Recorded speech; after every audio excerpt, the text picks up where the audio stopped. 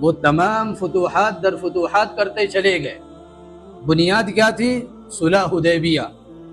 حالانکہ حضرت عمر رضی اللہ تعالی عنہ نے اس وقت سوال کیا تھا کہ یا رسول اللہ، ہمارے ہاتھ بندھے ہوئے ہیں، بظاہر اس میں ہماری شکست ہے کہ ہم احرام کھول دیں، عمرہ بھی نہیں کر سکتے، یہاں سے واپس چلے جائیں، اس کے بعد جب اگلے سال آئیں گے تو ہمارے ساتھ ایک تلوار ہوگی، وہ بھی میان میں، اور ان کا کوئی اگر مسلمان ہو کر مدینہ طیبہ آئے تو ہم اسے واپس کریں گے، اور ہماری طرف سے کوئی نعوذ باللہ مرتد ہو کر چلا جائے تو یہ واپس نہیں کریں گے۔ تو یا رسول اللہ، اگر یہ فتح ہے تو پھر شکست کس چیز کا نام ہے؟ اب فتح ھذا، اگر یہ فتح ہے تو شکست کسے کہتے ہیں؟ یہ حضرت عمر رضی اللہ تعالی عنہ کے جذبات تھے، لیکن اللہ کے حبیب صلی اللہ علیہ وسلم نے یہ کہہ کر انہیں خاموش کیا کہ عمر، زبان کو لگام دو، میں اللہ کا رسول ہوں۔ وہی سارے سوالات سیدنا حضرت ابوبکر صدیق کے پاس لے کر آئے، انہوں نے بھی یہی جملہ فرمایا تھا کہ عمر، کس کے تعلق بات کر رہے ہو؟ جانتے نہیں ہو وہ اللہ کے رسول ہیں، وہ جو کچھ کر رہے ہیں وہ اللہ کے حکم کی بنیاد پر ہے، ان کی اپنی ذاتی کوئی خواہش نہیں ہے، لہذا زبان کو بند رکھو۔ اس وقت سمجھ میں نہیں آ رہی تھی بات، لیکن اس کے بعد یعنی صلح حدیبیہ جو 10 سال ہوا، یہ شرط رکھی گئی کہ آپس میں ہم لڑیں گے نہیں، آپس میں کوئی جنگ نہیں ہوگی، آپ بھی چین و سکون سے رہیں، ہم بھی چین و سکون سے رہیں گے، ایک دوسرے پر حملے نہیں۔ لیکن یہ صلح ٹوٹی، بہرحال 10 سال یہ پورا نہیں ہوا۔ اس کے بعد پھر فتح مکہ، اس سے پہلے ادھر خیبر، اور یہ ساری چیزیں فتح ہوتی چلی گئیں۔ تو یہ اسلامی جو دائرہ ہے اس کے بڑھانے میں یا بڑھنے میں صلح حدیبیہ کا ایک بنیادی کردار ہے، جو اسی مہینے میں یعنی ذی قعدہ کے مہینے ہی میں وجود میں آیا تھا، اسی میں یہ صلح ہوئی تھی۔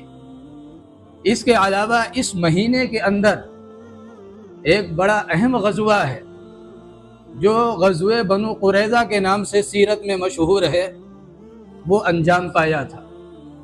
غزوہ خندق اس سے پہلے ہے۔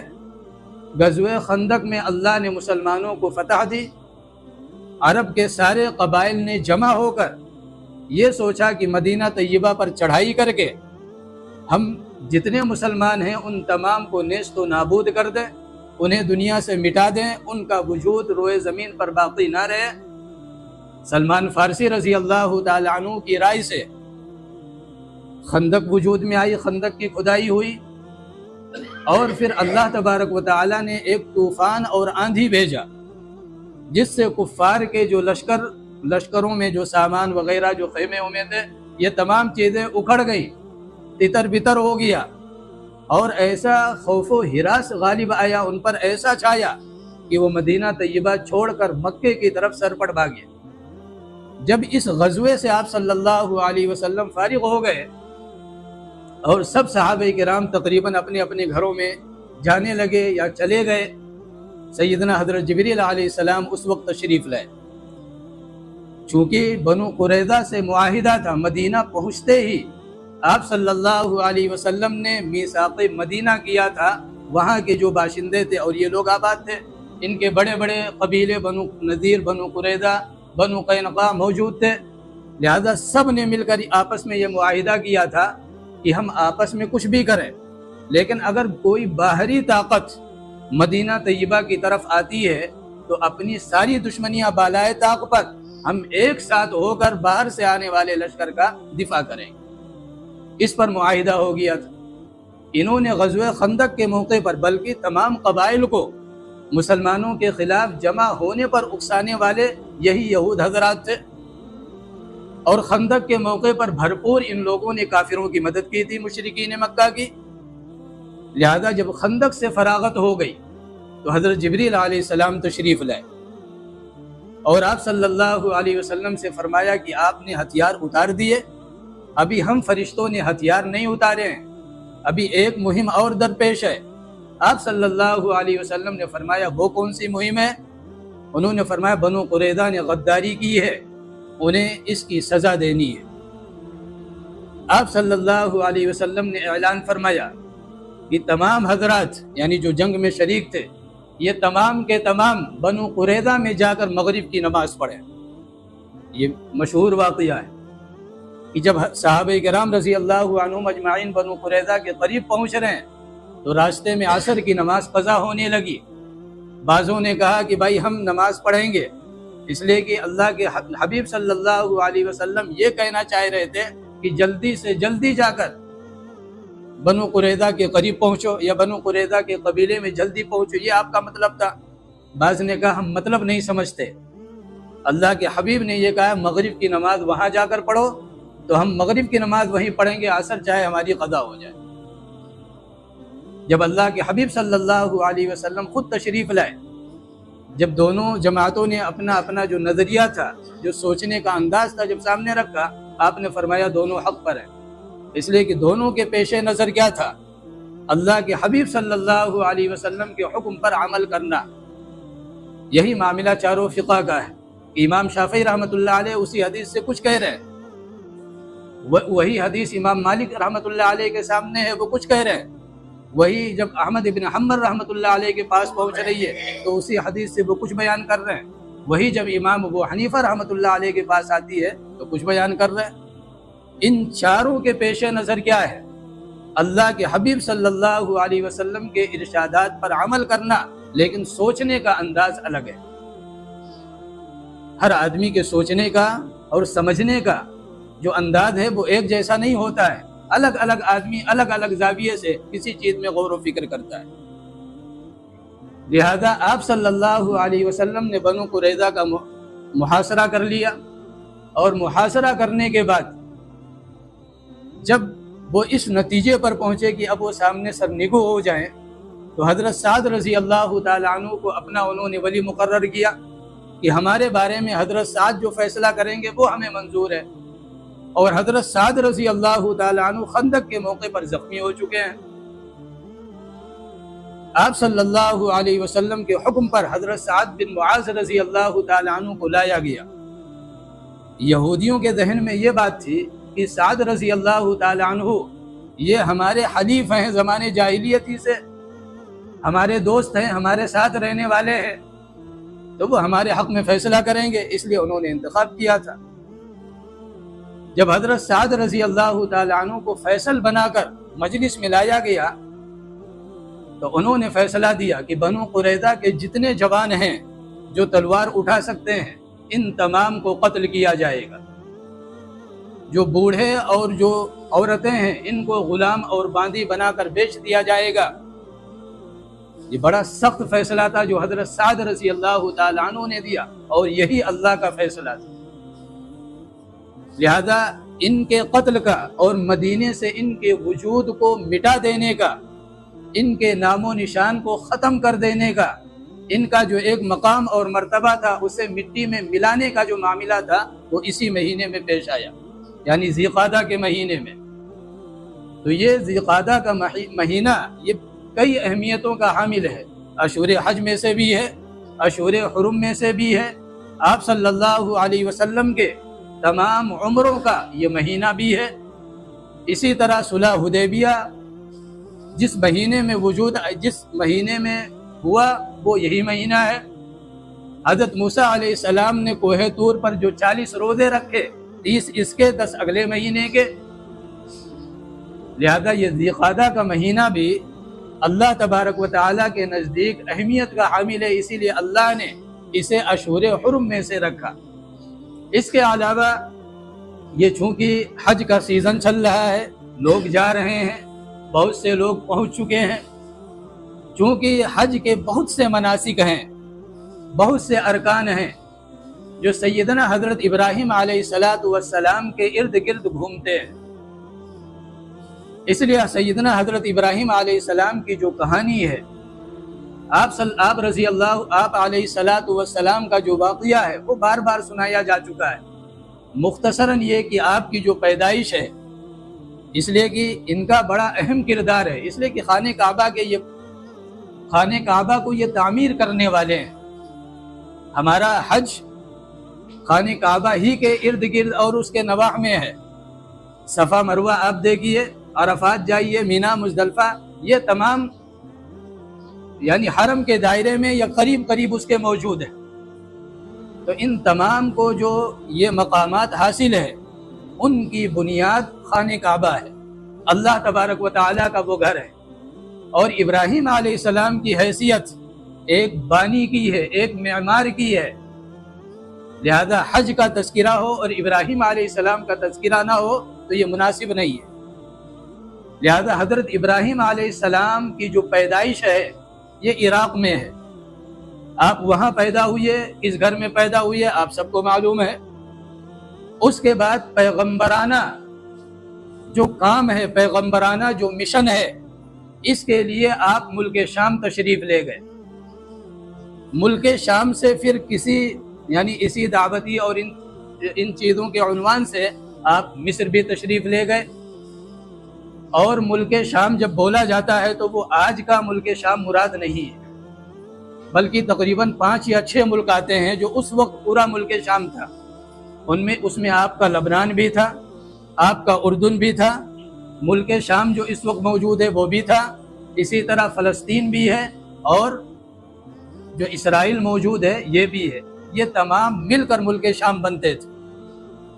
لہذا ابراہیم علیہ السلام کے دعوت کا جو مرکز ہے وہ فلسطین کے قریب کوئی بستی ہے، وہاں پر آپ علیہ السلام موجود ہیں۔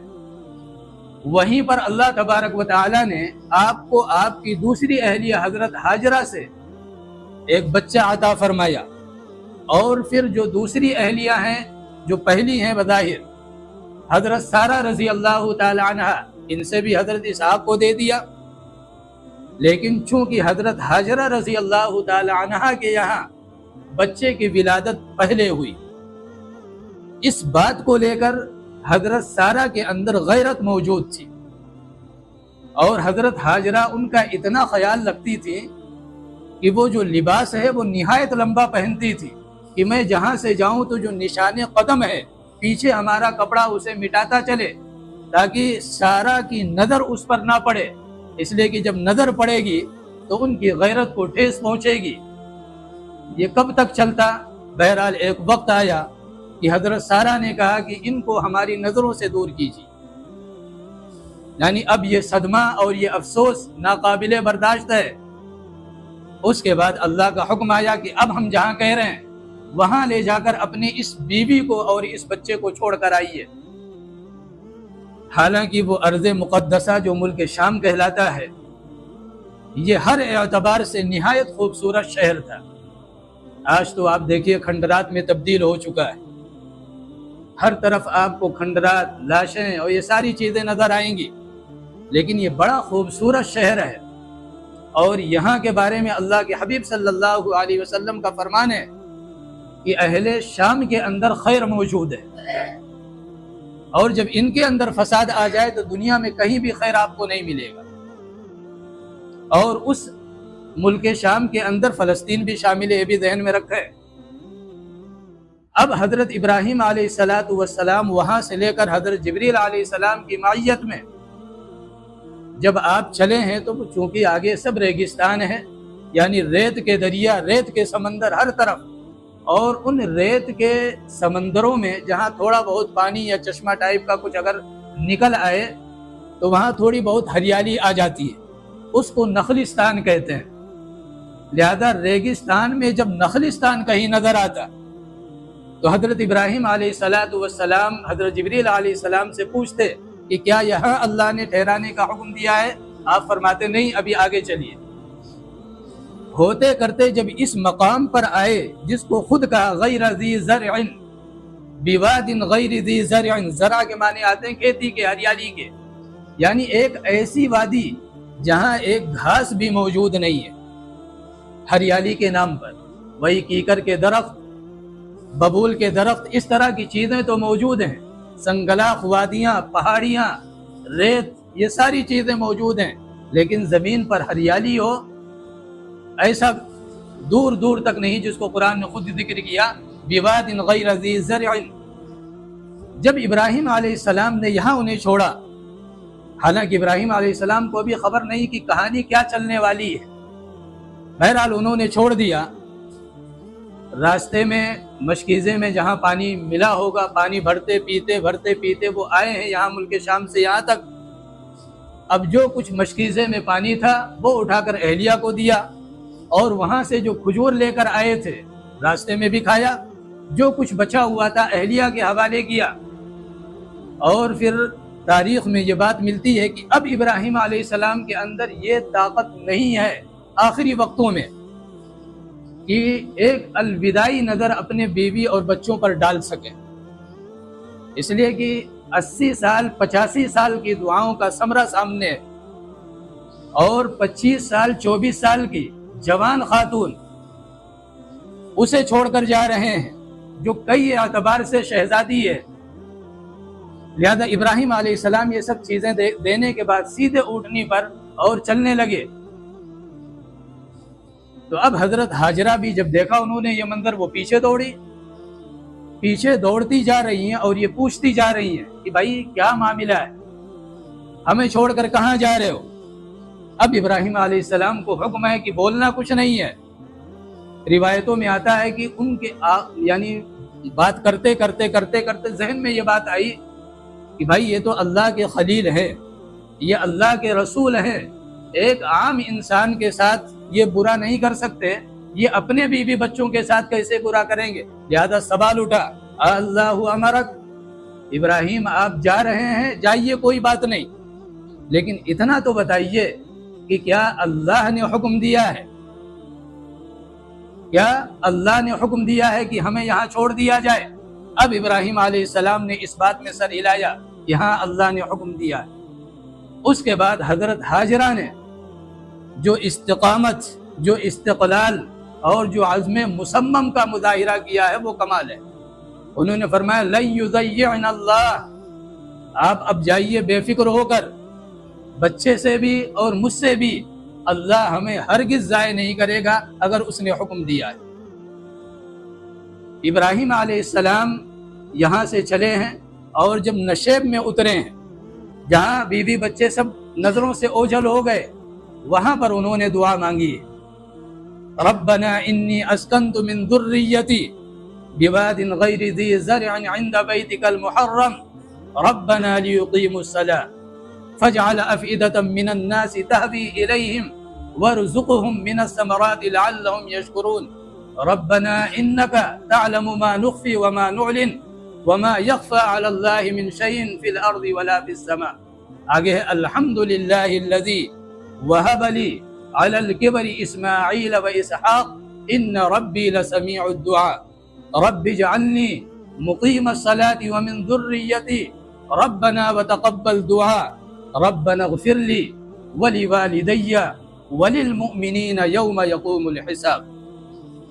یہ ابراہیم علیہ السلام نے جو مانگا ہے، اس موقع پر جن دعاؤں کا انتخاب کیا ہے وہ کمال ہے، اور قیامت تک آنے والے جتنے باپ ہیں ان تمام کو تعلیم دے گئے کہ ایک باپ کی ذمہ داری کیا ہوتی ہے، اولاد کے تعلق سے باپ کو جو فکر کرنی ہے وہ کن چیزوں کی کرنی ہے۔ ابراہیم علیہ السلام ان دعاؤں میں قیامت تک ہم سب کو سکھلا کر چلے گئے۔ لہذا یہ دعا مانگ کر ابراہیم علیہ السلام تو ملک شام، اور حضرت ہاجرہ یہاں پر اس دودھ پیتے بچے کے ساتھ تنہا بیٹھی ہوئی ہے۔ اب ظاہر سی بات ہے ایک وقت آنا تھا کہ کھجور بھی ختم، پانی جو مشکیزے میں تھا وہ بھی ختم، کھجور کھاتی رہیں، پانی پیتی رہیں، بچے کو دودھ پلاتی رہیں۔ جب سب کچھ ختم تو ظاہر سی بات ہے دودھ بھی ختم، اور وہ چونکہ گرم اور ریتیلا علاقہ، چند گھنٹوں کے بعد جو حلق ہیں اس میں کانٹے چبھنے لگتے ہیں۔ آج کا معاملہ یہ ہے، لیکن اس وقت آپ تصور کیجئے جب ہر طرف پہاڑ ہی پہاڑ موجود ہیں، ریت ہے، اوپر سے سورج جب نکلا ہوگا اس نے ان فضاؤں کو کتنا گرم کیا ہوگا، لیکن صبر و استقامت کا پہاڑ بن کر حضرت ہاجرہ وہاں پر بیٹھی ہیں۔ انہیں بھی خود پیاس محسوس ہو رہی ہوگی، انہیں بھی تکلیف ہوگی، لیکن برداشت کرتی رہی۔ لیکن جب بچے نے تڑپنا شروع کیا تو اب ایک ماں کی ممتا جو ہے وہ جواب دے چکی ہے۔ لہذا اب یہ اٹھی ہیں اور یہ جو صفا اور مروہ کے درمیان آج تو ایک علامت بنا ہوا ہے، ایک علامت بنا دیا گیا کہ یہ صفا ہے یا مروہ ہے، پہاڑ اب نہیں ہے، لیکن ہزاروں سال پہلے جائیے آپ، وہاں ان پہاڑوں کی جو صورت حال ہوگی وہ کیا ہوگی۔ لہذا ان اونچائیوں پر چڑھ کر وہ یہ دیکھ رہی ہیں کہ شاید کوئی قافلہ آ رہا ہو، کہیں سے کوئی زندگی کی ایک امید مل جائے، ایک کرن نظر آ جائے، کچھ پانی مل جائے جو بچے کے منہ میں ٹپکا دیں تاکہ وہ زندہ رہ سکے۔ لہذا وہ کبھی صفا پر دوڑ رہی ہیں، کبھی مروہ پر، اور یہ بیچ میں جو میلین اخضرین ہے جہاں گرین لائٹیں آج کل لگا رکھی ہے، یہ وہ جگہ تھی جو نشیب میں تھی۔ یہاں جب پہنچتی تھیں تو پھر اسماعیل علیہ السلام نظروں سے اوجھل ہو جاتے تھے۔ لہذا یہ نشیب والا جو ایریا ہے، نشیب والا جو حصہ ہے، اسے وہ دوڑ کر عبور کرتے کہ بچہ زیادہ دیر میری نظروں سے غائب نہ رہے۔ لہذا 1 چکر، 2 چکر، 3 چکر، 4 چکر، 7 چکر ہوئے۔ اب آپ اندازہ لگائیے ان 7 چکروں کے بعد خود حضرت ہاجرہ کی حالت کیا رہی ہوگی۔ لیکن 7ویں چکر میں انہیں نظر آیا کہ میرے بچے کے پاس کوئی کھڑا ہوا ہے، اور اب ظاہر سی بات ہے جب بچے کے پاس کسی اجنبی کو کوئی ماں دیکھے تو وہ برداشت نہیں کرے گی، وہ بھی بچہ ایسا جو دودھ پیتا ہو، اسے کوئی تکلیف پہنچا دے، کوئی نقصان پہنچا دے۔ تو وہ جو اب تک توانائی صرف ہوئی تھی وہ تمام دوبارہ جمع کر کے بچے کے پاس پہنچی، اور جب وہاں پہنچی تو پھر عجیب منظر ہے کہ بچہ تڑپتے ہوئے جہاں ایڑیاں مار رہا تھا وہاں پر کیا ہے، چشم یعنی پانی کا فوارہ نکل رہا ہے، اور اللہ نے اس جگہ کو ایسا متعین کیا ہے کہ کسی کو اگر یہ سمجھنا ہو کہ اسماعیل علیہ السلام نے ایڑی کہاں ماری تھی، وہ جا کر زمزم کا کنواں دیکھ لے۔ وہ جہاں ایڑیاں مار رہے تھے وہیں زمزم کا جو ہے چشمہ ابلا ہے، اور آج بھی وہ جگہ متعین ہے کہ اسماعیل علیہ السلام کی ایڑیوں کی برکت یہ ہے۔ اس میں کئی چیزیں جمع ہیں آب زمزم میں۔ ایک تو یہ کہ جب آپ صلی اللہ علیہ وسلم نے حجۃ الوداع کے موقع پر جب آپ نے پانی نوش فرمایا تو آپ نے ایک ڈول میں اپنا لعاب دہن ملا کر اس چشمے کے اندر اڈیل دیا، یعنی آپ نے پانی لیا مشکیزے کے اندر یا ڈول جو بھی رہا ہو، پھر اس میں آپ نے اپنا لعاب دہن ملایا، اور ملانے کے بعد پھر آب زمزم میں جو کنواں تھا اس کے اندر ڈال دیا۔ تو آپ صلی اللہ علیہ وسلم کا لعاب مبارک ہے، اسماعیل علیہ السلام کی ایڑی مبارک ہے، اور حضرت جبریل علیہ السلام کے پر ہیں۔ یہ 3 چیزیں یہاں جمع ہیں، اور انہی کی برکت ہے کہ کائنات میں ویسا بہترین پانی جو مائیت کا مادہ بھی رکھتا ہو اور غذائیت سے بھی بھرپور ہو، کوئی پانی کائنات کے اندر ایسا ہے کہ جب ہم پئیں تو جسم کو پانی کے ذریعے سے جن چیزوں کی ضرورت ہوتی ہے ان کو بھی پورا کرے، اور ساتھ میں غذاؤں کے ذریعے سے جسم کو جن چیزوں کی ضرورت ہوتی ہے وہ بھی پورا کرے۔ سوائے زمزم کے اس کائنات میں کوئی پانی نہیں ہے۔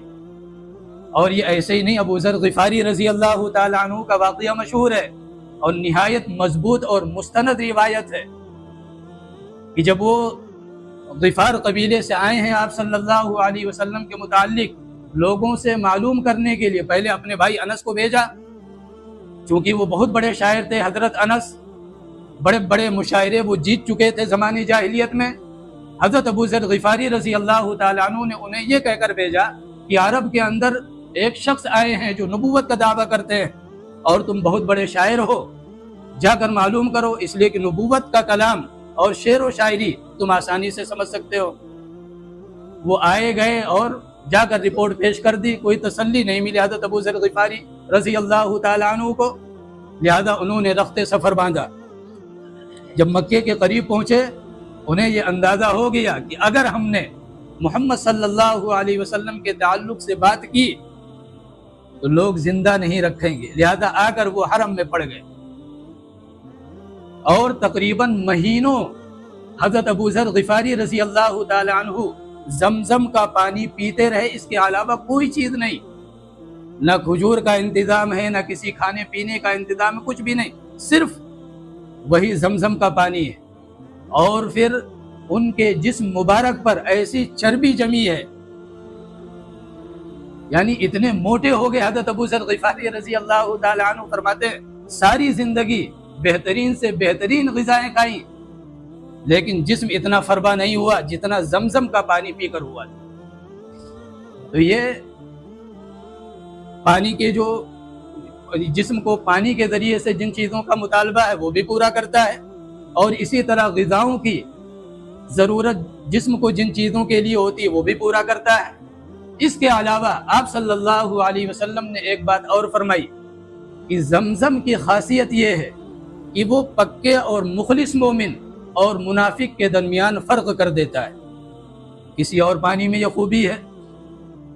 آپ صلی اللہ علیہ وسلم نے فرمایا منافق زمزم کا پانی ایک دو گھونٹ زبردستی پی لے، اس کے علاوہ نہیں پی سکتا، اور جو مخلص اور سچا مومن ہوگا وہ کبھی اس سے سیراب نہیں ہوتا۔ تو اب حضرت ہاجرہ رضی اللہ تعالی عنہ یہ منظر دیکھ رہی ہیں، انہوں نے آ کر یعنی چلو میں پانی لے لے کر مشکیزے میں بھرنا شروع کیا اور منڈھیر بنانی شروع کر دی، اینٹ پتھر کنکر یہ سب کنارے رکھنے لگی کہ پانی ضائع نہ ہو، ایک ہی جگہ جمع رہے۔ آپ صلی اللہ علیہ وسلم نے فرمایا کہ اللہ ہماری ماں پر رحم کرے، اگر وہ یہ جو منڈھیر بنایا اور اسے روکنے کی کوشش کی، اگر یہ نہ کرتی تو یہ جو زمزم ہے یہ ایک صرف سوتا یا کنویں کی شکل میں نہ ہوتا، بلکہ جزیرۃ العرب کے اندر یہ ایک چشمے کے شکل میں بہ رہا ہوتا، یعنی ایک ندی اور نالے کی شکل میں یہ عرب کے اندر موجود ہوتا۔ لیکن میری ماں نے کیا کیا؟ اسے وہیں پر روک دیا۔ زمزم کے معنی ہی ہے رک جا، ٹھہر جا، تھم جا۔ لہذا اب حضرت ہاجرہ رضی اللہ تعالی عنہ بڑے چین و سکون کے ساتھ وہاں رہ رہی ہے، اس لیے کہ وہ پانی ایسا ہے جو پانی کی ضرورت بھی پوری کر رہا ہے اور کھانے کی ضرورت بھی پوری کر رہا ہے۔ ابراہیم علیہ السلام ملک شام سے ملنے آتے ہیں، سال میں ایک آدھ مرتبہ وہ تشریف لاتے ہیں، اور تشریف لانے کے بعد یہاں کچھ رہتے ہیں ایک آدھ دن، یا وہیں سے واپس چلے جاتے ہیں۔ ساری چیزیں کہ کبھی تو اس طرح بھی آئے ہیں کہ اونٹنی سے نیچے نہیں اترے ہیں۔ جب حضرت ہاجرہ رضی اللہ تعالی عنہ نے فرمایا حضور نیچے آئیے، آپ کی کچھ خاطر تبادل کی جائے، ابراہیم علیہ السلام اونٹنی ہی پر بیٹھے رہ گئے۔ وہ سمجھ گئی کہ حضرت سارہ نے منع کیا ہے۔ انہوں نے کہا کوئی بات نہیں، وہیں پانی لائیں، ہاتھ یعنی وہ اونٹ پر بیٹھے ہوئے ہیں، پاؤں دھوئے، ساری جو خاطر تبادل تھی وہ اونٹنی پر بیٹھے بیٹھے کیا اور وہیں سے واپس چلے گئے۔ اس طرح بھی آنا ہوا ہے۔ لیکن جب اسماعیل علیہ السلام کی عمر اس لائق ہو گئی کہ وہ اب کچھ سمجھ بوجھ رکھنے لگے، بڑے ہوئے، تو اللہ نے بیت اللہ کی تعمیر کا حکم دیا۔ آج اسی کے ارد گرد لاکھوں کا مجمع کیا ہے، کبھی طواف کی شکل میں، عمرے میں، کبھی حج میں وہ گھوم رہا ہے۔ اس کے بانی نہ کہا جائے، معمار ثانی، اس لیے کہ بنایا تو آدم علیہ السلام نے ہے۔ جب آدم علیہ السلام دنیا میں تشریف لائے تھے، اسی وقت ہندوستان سے جا کر فرشتوں کی معیت میں اتارے ہندوستان میں گئے تھے، اور یہاں سے حضرت نے 700 شاید ہو سکتا ترتیب الٹی ہو جائے، لیکن ہزار ہے کہ 700 حج اور 300 عمرے پیدل کیے ہیں، یا ہو سکتا ہے 300 حج اور 700 عمرے کیے ہوں یہاں سے چل کر، یعنی ہندوستان سے۔ عمر کتنی رہی ہوگی اور طاقت توانائی کتنی رہی ہوگی، سیدھے جنت ہی سے آئے تھے، جنت میں رہ کر جنتی چیزوں کا استعمال۔ تو یہاں جب اتارے گئے تو انہوں نے جا کر فرشتوں کی معیت میں خانہ کعبہ کی تعمیر فرمائی تھی، اور یہ تعمیر باقی تھی حضرت نوح علیہ السلام کے زمانے تک۔ لیکن جب طوفان نوح آیا تو جہاں ساری عمارتیں اس کائنات کی منہدم ہوئی تو یہ بھی منہدم ہو گیا، اور پھر چونکہ یہ نشیب کا علاقہ ہے، جب بارش ہوئی، طوفان آیا، تو اب سارے کوڑے کرکٹ جو دائیں بائیں پورے ہوتے آ کر وہیں جمع ہوئے، لہذا وہ ساری نام و نشان مٹ گیا۔ اب ابراہیم علیہ السلام کو اللہ نے حکم دیا کہ آپ اپنے صاحبزادے کو لیجئے اور جا کر خانہ کعبہ کی تعمیر کیجئے۔ بنیاد کہاں ہے یہ فرشتے بتلائیں گے، لہذا بنیادوں کی نشاندہی کی فرشتوں نے، اور ابراہیم علیہ السلام نے ان بنیادوں کو بنانا شروع کیا، اور بناتے بناتے ان کے زبان پر جو دعائیں ہیں وہ بھی بڑی عجیب و غریب ہیں کہ ربنا وَإِذْ يَرْفَعُ إِبْرَاهِيمُ الْقَوَاعِدَ مِنَ الْبَيْتِ وَإِسْمَاعِيلُ، یہ اللہ فرما رہا کہ وہ وقت یاد کرو جب ابراہیم اور اسماعیل علیہم السلام خانہ کعبہ کی بنیادوں کو بلند کر رہے تھے۔ یہاں یہ نہیں کہا کہ بنیادوں کو بنا رہے تھے، بلکہ بنیادیں پہلے سے موجود تھی، اس کو بلند کر رہے تھے، اور زبان پر تھا ربنا تقبل منا انک انت السمیع العلیم۔ اس کے بعد آگے جو دعا مانگی ہے وہ کمال ہے۔ دعا کیا ہے؟ ربنا وابعث فیہم رسولا منہم یتلو علیہم آیاتہ ویزکیہم ویعلمہم الکتاب والحکمہ وان کانوا من قبل لفی ضلال مبین۔ یہ نبی آخر الزماں کے لیے دعا مانگی جا رہی ہے۔ اسی لیے آپ صلی اللہ علیہ وسلم نے فرمایا میں عیسیٰ کی بشارت اور ابراہیم علیہ السلام کی دعا ہوں۔ عیسیٰ علیہ السلام نے اپنے حواریوں سے کہا تھا کہ یأتی من بعد اسمہ احمد، میرے بعد ایک نبی آنے والا ہے جس کا نام احمد ہوگا۔ یہ عیسیٰ علیہ السلام نے اپنے حواریوں کو خوشخبری دی تھی، اور ابراہیم علیہ السلام دعا مانگ رہے ربنا وبعث فیہم رسولا منہم، اے اللہ ان کے درمیان ایک رسول بھیج۔ تو آپ صلی اللہ علیہ وسلم نے فرمایا کہ میں عیسیٰ علیہ السلام کی بشارت اور اپنے باپ ابراہیم علیہ السلام کی دعا ہوں۔ لہذا یہ بنیادیں، یہ جب خانہ کعبہ بن کر تعمیر ہو گیا، مکمل ہو گیا، تو ایک تو اس میں استعمال کیا گیا وہ پتھر جو آج مقام ابراہیم کے نام سے ہم اور آپ جانتے ہیں، یہ بھی جنتی پتھر ہے، جنت سے آیا تھا۔ اور جب تعمیر مکمل ہو گئی تو ابراہیم علیہ السلام کی نظر ایک کونے پر پڑی، دیکھا کہ یہاں تو ایک جگہ باقی رہ گئی، یہاں پتھر نہیں موجود ہے، لہذا اسماعیل علیہ السلام کو بلایا اور فرمایا بیٹے میں بتا رہا ہوں اس طرح کا ایک پتھر لے کر آؤ۔ اسماعیل علیہ السلام تلاش میں نکل گئے، جب واپس آئے تو دیکھا کہ وہاں تو ابا جان ایک پتھر لگا چکے ہیں، وہاں تو پتھر موجود ہیں۔ اسماعیل علیہ السلام نے سوال کیا کہ ابا جان ہمیں تو پتھر لینے بھیج دیا، یہ پتھر کہاں سے آپ نے ڈھونڈا یا کہاں سے آیا؟ تو ابراہیم علیہ السلام نے فرمایا بیٹا یہ پتھر وہاں سے آیا ہے جو ہماری اور تمہاری تعمیر کا محتاج نہیں ہے، یہ جبریل علیہ السلام آسمان سے لے کر آئے، یعنی جنت کا پتھر۔ اور پھر اس پتھر کے بارے میں اللہ کے حبیب صلی اللہ علیہ وسلم نے فرمایا کہ کل قیامت کے دن اس کی 2 آنکھیں ہوں گی اور زبان ہوگی، 2 آنکھیں ہوں گی اور زبان ہوگی، اور جس نے بھی ایمان کی حالت میں اسے بوسہ دیا ہو یا اس کا استلام کیا ہو، یہ اس کے حق میں گواہی دے گا، اس کے لیے سفارش کرے گا۔ ایک موقع پر آپ صلی اللہ علیہ وسلم نے یہ بھی فرمایا کہ اس حجر اسود کو اشہدوا ھذا الحجر خیرا، کہ اس حجر اسود کو اپنے نیک کاموں پر گواہ بنا لو۔